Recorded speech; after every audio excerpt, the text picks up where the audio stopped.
السلام عليكم ورحمة الله. اللهم صل وسلم وبارك على سيدنا محمد وعلى آله وصحبه وسلم. إن شاء الله اليوم يوم سعادة وهنا وهداة بال علينا وعليكم الجميع، والله يتقبل منا ومنكم الصيام والقيام وصالح الأعمال يا رب العالمين. كيف حالكم؟ إن شاء الله اليوم تكونوا بخير. في بداية الفيديو بحب أشكر كل حدا تواجد معي في الفيديو اللي فات، كل حدا دعالي. الله يا ربي اللي دعالي زي ما دعالي الله يعطيه إله، اللي دعالي بالخير يعطيه أضعاف مضاعفة يا رب العالمين. كل واحد دعالي بالشفاء ودعالي إنه الله يتمم شفاي، الحمد لله أموري تمام الحمد لله، عيني صارت تتحسن بإذن الله تعالى بفضل دعواتكم كلكم، لأنكم أنتم بتحبوني وأنا الحمد لله بحب الجميع وبحترم الجميع، وربنا بعطيني عقد نيتي والحمد لله رب العالمين. الله يبارك فيكم. عنا اليوم إن شاء الله تعالى عنا وصفتين من ألذ المقبلات في رمضان، صراحة منه خفيفات ومنه زاكيات ومنه بشبعوا. أنا اليوم يعني بصريح العبارة كان عندي أكل زايد، بس الأكل نفسه ما بكفي، ولو بدي يعني أعمل معاه أكل راح يضل الأكل البايت، فحكيت بديش أعمل طبخة كاملة، راح أعمل مقبلات.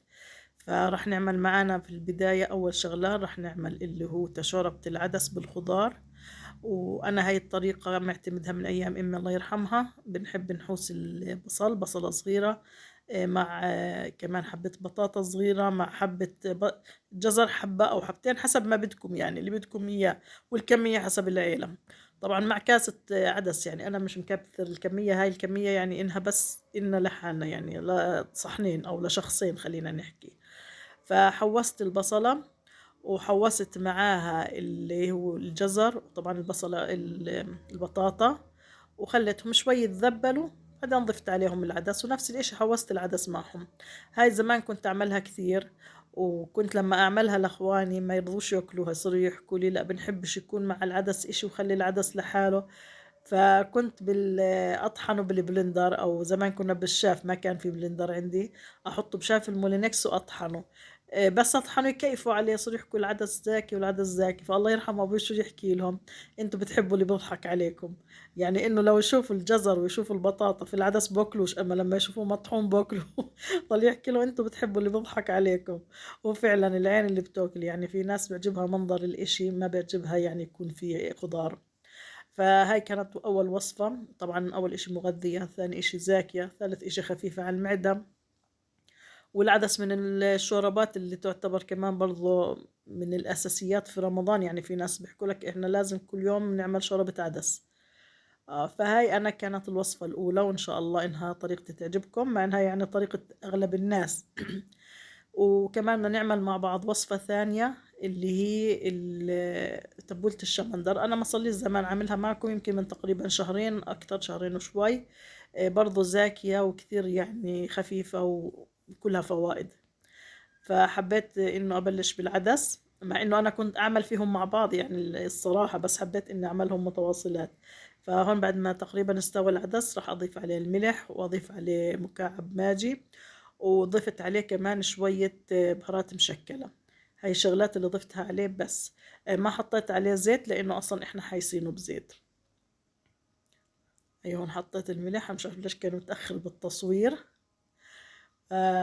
كمان بدي بحب أحكي لكم شغلة، إنه الأغلب أجمع على إنه أنزل الفيديو الساعة 10، وإن شاء الله راح أصير لما أعمل فيديو أنزله الساعة 10 بإذن الله تعالى. اللي وصل معنا لهون فضلا وليس أمر حطوا لنا اللايك. وفي ناس بيحكوا لي إنه ما بوصلهم إشعار إنه نزلت فيديوهات. يا ريت اللي ما بوصلهم إشعار إنه نزلوا فيديو، إنه نزل الفيديو، آه، إذا مش عاملين الجرس، إذا مش مفعلين الجرس، فعلوا الجرس. وإذا مفعلين الجرس الغوا الاشتراك وارجعوا اشتركوا من أول وجديد، يا ريت فضلا وليس أمرا، مش تلغوا الاشتراك وتنسوا. الغوا الاشتراك وارجعوا اشتركوا من أول وجديد. لأنه يعني هو تفعيل الجرس اللي بخليكم تعرفوا إنه نزل الفيديو. ويا ريت إن شاء الله إنه الفيديو يعجبكم. اليوم بدي تعليق حلو زيكم كمان.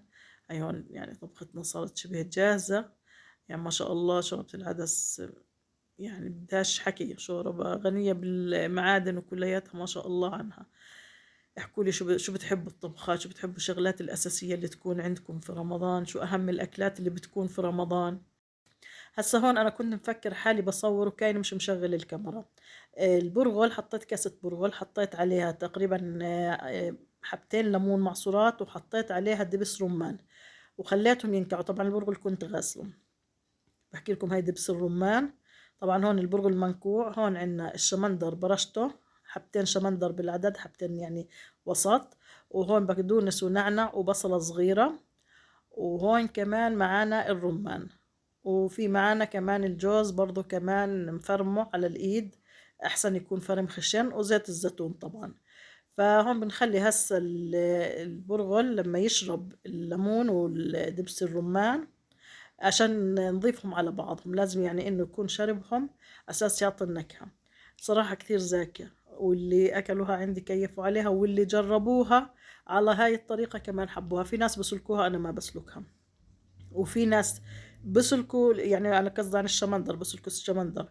وفي ناس بسلكوا الشمندر وبحطوا مية الشمندر على البرغل كل عشان يصير لونه أحمر. أصلا هيك البرغل راح يصير أحمر، لأنه الشمندر أول إشي راح يزل ميته وراح يصبغ. إذا إيدي صبغوا لما برشته مش راح يصبغ البرغل، لا ما مش بحاجة.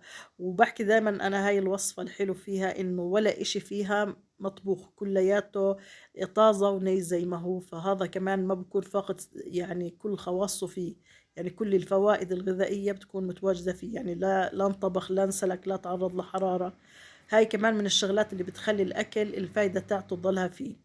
طبعا حطينا كل شيء على بعض. الرمان بنخلي نصه عشان نحطه زينة على الوجه. طبعا ما شاء الله، يعني الله يديم علينا وعليكم النعم. بحس أن هاي الشغلات اللي فيها عدة مكونات يعني هيك بحسها إنها هاي يعني فايدتها أكثر من الطبخة العادية. هون كمان بضيف هسه البرغل، آخر إشي اللي هو البرغل بكون عليه اللهم صل على سيدنا محمد، الليمون والدبس الرمان. وبنحركهم مع بعض لما يتجانسوا ويصيروا يعني ياخذوا من ألوان بعض وتصير ألوانهم إشي بشهي. يعني صراحة جربوها مش رح تندموا.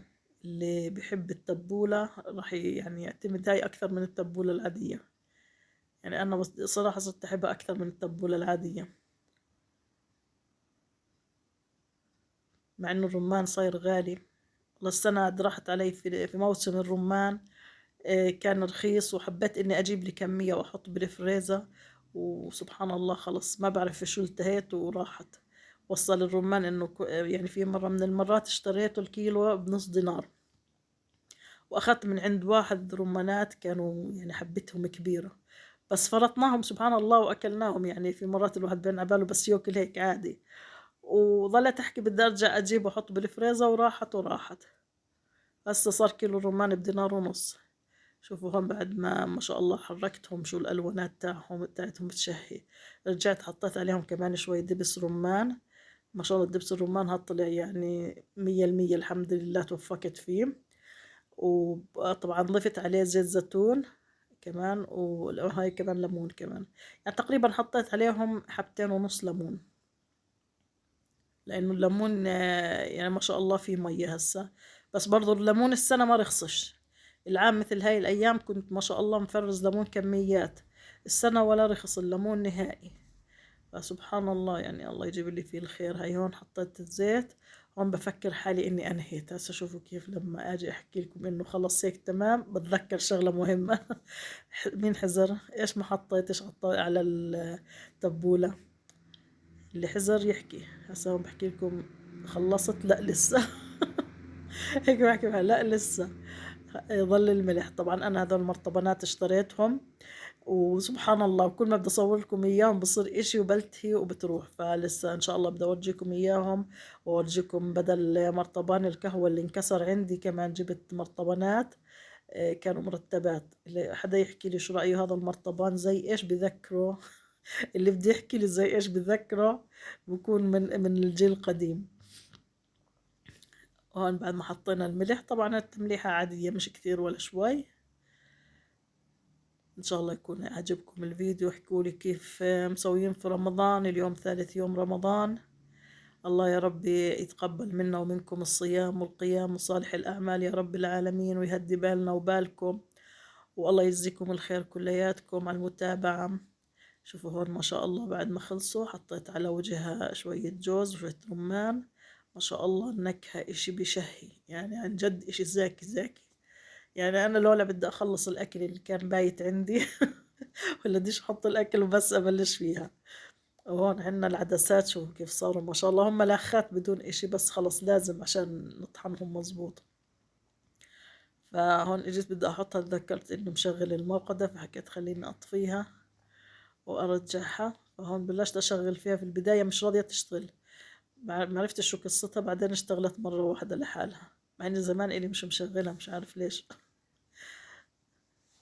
انا مش عارف ليش مخلي هذا المقطع، يعني لازم شيلته.